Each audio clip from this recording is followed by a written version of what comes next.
Sí, en un trabajo la flota. Sí, eso también en parte era porque ya empezaban a tener señales los británicos de que se estaba dando. Creo que para el 12 de febrero un periodista en Mendoza ya llega a reconocer de que había, o sea, un periodista británico, ¿sí? O sea, en una reunión en Mendoza empieza a plantear esto de, che, muchachos, así que ustedes se están preparando como para ir a la guerra, y algunos estaban en Tarlípano, o sea, no sabían de qué estaban hablando, pero ya les estaban llegando nociones a los británicos. Cosa que el propio informe Franks, que es el equivalente al informe Rattenbach Argentino. argentino, en el informe Franks, no, ellos sostienen de que no habían tenido señales sino hasta última hora de que iba a producirse la ocupación por parte de los De los argentinos. argentinos. Sí, ahí hay algunas cosas. Por ejemplo, lo que hacía el periodista Rouco, es decir, el periodista ese que tenía algunas fuentes, parece la Armada, él hablaba de que se venía algo. Y eso que Ujú. vos decís de Mendoza, también lo escuché. Es decir, pero eso es la prensa.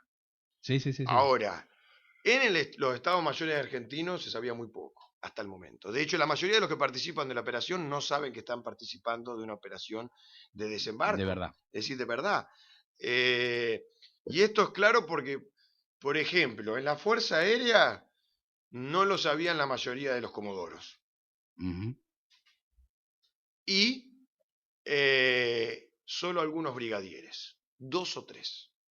Eso aparece en un libro que es de entrevistas que lo hace Palazzi, un tipo de Fuerza Aérea, donde entrevista a casi todos los tipos de la Fuerza Aérea, digamos desde brigadieres para abajo, salvo el Amidoso que era el brigadier general. Viste que Claro. la Fuerza Aérea tiene brigadieres y brigadieres general. Sí, sí, sí. Así como el ejército tiene general de brigada, general de división y el teniente general que es aparte, y la Armada tiene solamente un almirante y su consejo de almirante, que son los vicealmirantes. ¿No? Ujú. Entonces, por la Armada lo sabía Busser, Lombardo, bueno, obviamente Anaya, y el comando de la aviación naval, García Boll.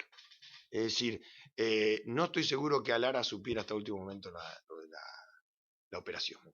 Es decir, Ujú. que era el jefe de la flota. Ahora, que teniendo una población tan reducida, Uh vamos -huh. a decir, de quienes eran los conocedores de la situación, sería muy fácil identificar quiénes fueron los que subieron al séptimo piso del edificio Libertador a dar la información, ¿no? O sea, convengamos, en el séptimo piso del edificio Libertadores, donde está la oficina de la CIA, este, sí, o sea, a ver quiénes fueron los que le fueron a dar la información a los muchachos, Son ¿no? pocos, hay que ver, Que hubieron probablemente cosas. tenían, es decir, yo lo que sé que en lo que era la Casa Rosada había los teléfonos estaban pinchados por la CIA.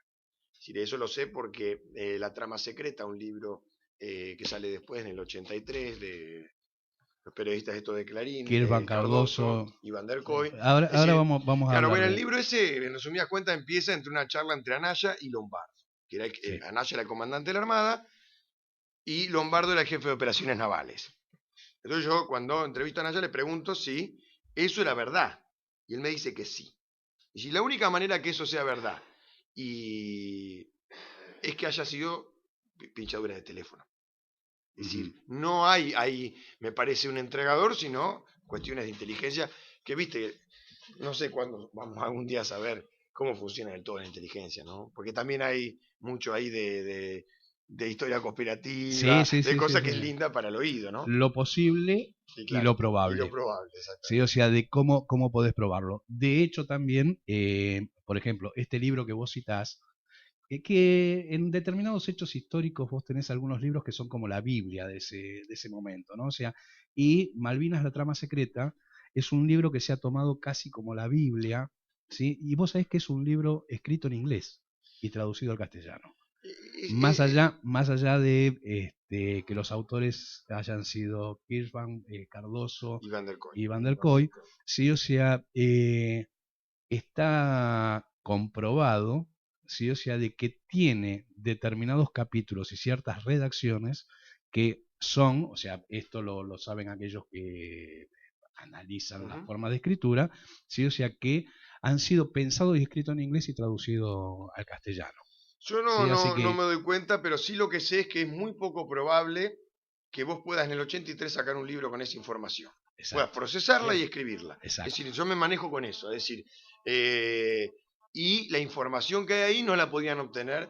En ese de momento, academia. yo llevé muchos años poder ir consiguiendo para reconstruir algunas cosas que ellos ya las dan por hechas, que son verdad, por eso, porque me pasó a mí que mucho tiempo creí que ese libro decía muchas mentiras. Y Ujú. algunas dice, pero bueno, es como todo. Lo que hay que reconocerle a ese libro no es si es bueno o es malo. Primero hay que aclarar que es un libro periodístico. Es decir, los Ujú. historiadores generalmente, eh, al tener otro método que los periodistas no Claro. necesitan decir las fuentes. Nosotros sí. Entonces ahí ya corremos con desventaja. Ellos van por el titular, por el golpe de efecto. Nosotros no. Claro. Nosotros necesitamos tratar de decir lo que hay que decir, no lo que golpea más Sí, fuerte. sí, sí, sí. Pero ese libro, como vos decís, se convirtió en una Biblia no solo para los periodistas, sino también para muchos historiadores académicos de mi ámbito. Por eso es el libro con el cual yo discuto. Es Claro. el libro con el que yo hablo. Vos dirás, bueno, ¿y cómo vas a hablar contra el libro de un periodista? Bueno, el tema es que al ser tan importante, no es que yo lo elijo porque me guste o no, sino porque marcó muchísimo y la mayoría del discurso periodístico, de los libros de historia, e inclusive de un sector de la academia que es contra el que uno discute más fuertemente porque hay un discurso de objetividad y un discurso de complejidad de analizar, pero para algunas cosas no. Entonces yo ahí discuto con Claro. muchos colegas esa cuestión. Entonces ese libro es importante porque dio un relato que muchos tomaron y recién hasta terminados los años 90 empezó a haber otro tipo de libros, sacando lo que es todo lo que es historia militar. Sí, sí, sí, Ahí estoy sí. contando, sacando todo lo que es historia propiamente militar, que hay muchísimo bueno, pero tiene otra lógica. Claro. Cada bibliografía tiene su lógica. La mía no es la misma de la periodística ni de la militar. La mía trata de ser, mi mirada trata de ser una mirada política, de historia política, Sí, o historia del poder. y aparte es una cuestión de interpretación, o sea, porque Ujú. aparte el hecho histórico también hay que interpretarlo. Exactamente. Y una de las cosas que hizo, o sea, y creo que era una de las principales misiones que tenía ese libro, ¿sí? O sea, era la de orientar y enfocarte a que había un actor único, Ujú. cuando en realidad había dos actores. ¿Sí? O sea, ¿qué quiero decir con esto? Echarle la culpa a la Argentina, ¿sí? O sea, de haber tomado la decisión de invadir, que es lo que se utilizó durante mucho tiempo la palabra El concepto, sí, invadir los en vez conceptos son de importantes. recuperar, Ujú. ¿sí? O sea, de invadir las Malvinas y de que era por una cuestión de supervivencia de la dictadura. Ujú. Cuando en realidad a esa historia, contada así, que es una historia sesgada, le está faltando el otro actor, que era un gobierno británico que estaba cayendo, que estaba en su peor momento, que no podría haberse sostenido, un ejército o una armada, la británica, que estaba en un momento donde se estaba desmantelando, ¿sí? O sea, donde necesitaban reflotar la flota, ¿sí? O sea, y había un montón de intereses que se estaban tocando y que se estaban cayendo por parte de los británicos. Entonces, que pongamos, ¿sí? O sea, en esa balanza de dos platos, que pongamos nada más que las pesas del lado de los argentinos, ¿sí? O sea, con esta cosa de querían sobrevivir porque la dictadura se caía y que no, no fue la única cosa, o sea, y que no es que tomó demasiados blenders Don Galtieri, sino que había desde el otro lado actores que estaban forzando a que se llegara a esta situación. Mira, vos dijiste una palabra que es muy importante, que es interpretación. Es decir, fíjate que lo que yo te expliqué hoy, lo que estuve comentando, tiene que ver con cómo explicar la ocupación. Ahora, eso no es la guerra.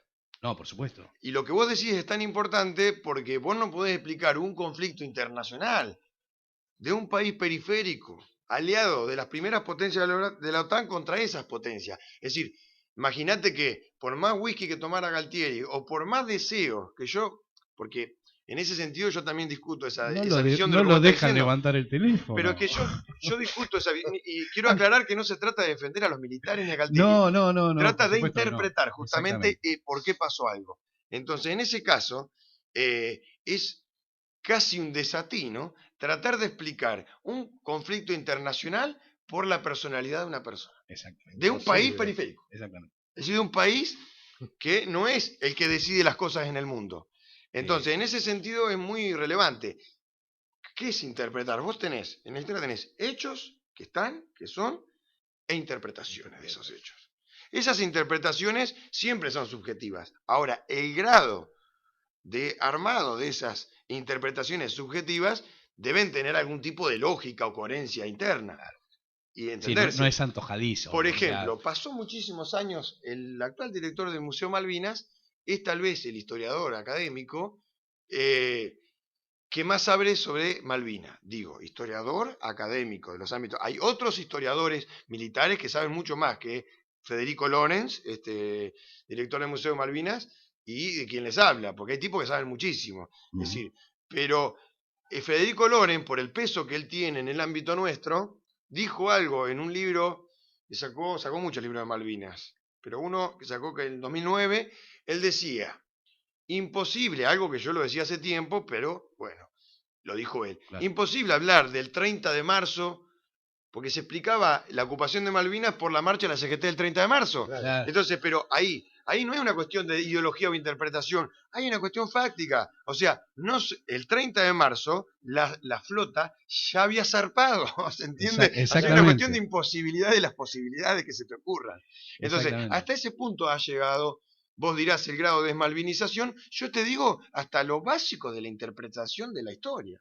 Es decir, hay que andar explicando estas cosas para ver hasta qué punto algunos discursos han sido nocivos para entender esto, ¿no? Es que aparte, si concentramos y si hablamos de la guerra de Malvinas y hablamos del 2 de abril como inicio de la guerra de Malvinas, estamos pifiándole.